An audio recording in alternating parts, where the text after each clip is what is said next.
भाज्यांची देठं असतील, फळांची सालं असेल, ते मी घेते. मी एक 7 कुंड्या सपोज केल्या आणि त्याच्यातच वर ठेवून द्यायचं. फार वेगळं काही कॉम्पोस्टिंग करायला मला सपोज वेळ नसेल तर आम्ही पण घरी तसंच करतो ना, इन्सिट्यू कॉम्पोस्टिंग म्हणतात, की ते कुंडीत मातीत टाकायचं, ते आपलं विघटन होतं. स्टीलची जर वापरली तर ही एकदाच विकत आणायला लागते, त्यानं तिला होतच काही नाही. तुला कंटाळाच आला उद्या आणि कोणाला तरी ती देऊन टाकलीस तर हे दुसरं कोणी वापरू शकेल की पण नाही. याचा कचरा निश्चित नाही होणार. कचरा कधीच होणार नाही.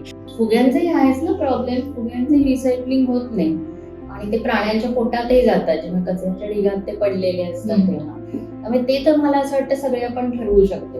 आमच्या घरी डेकोरेशन मध्ये फुगे नाही वापरायचे आणि शक्यतो प्लास्टिकही नको. आणि आपण घरी आपली आपली छान काहीतरी कागदाची केली सपोज किंवा कापडाची काही डेकोरेशन मजा येईल ते जरा आणि वेगळं होईल एकदम. किंवा आई बाबा बाहेर निघाले, आठवण करायची, कापडी पिशवी घेतली की नाही, मोबाईल घेतो की नाही सगळेजण आठवणी, तो काही कोणी विसरत नाही. तसंच सांगाय आई बाबांना विचारायचं, घेतलीत ना कापडी पिशवी. आणि मुलांना तर खूप काही करता येण्यासारखं, मुलं तर आणखी क्रिएटिव्ह असतात हो.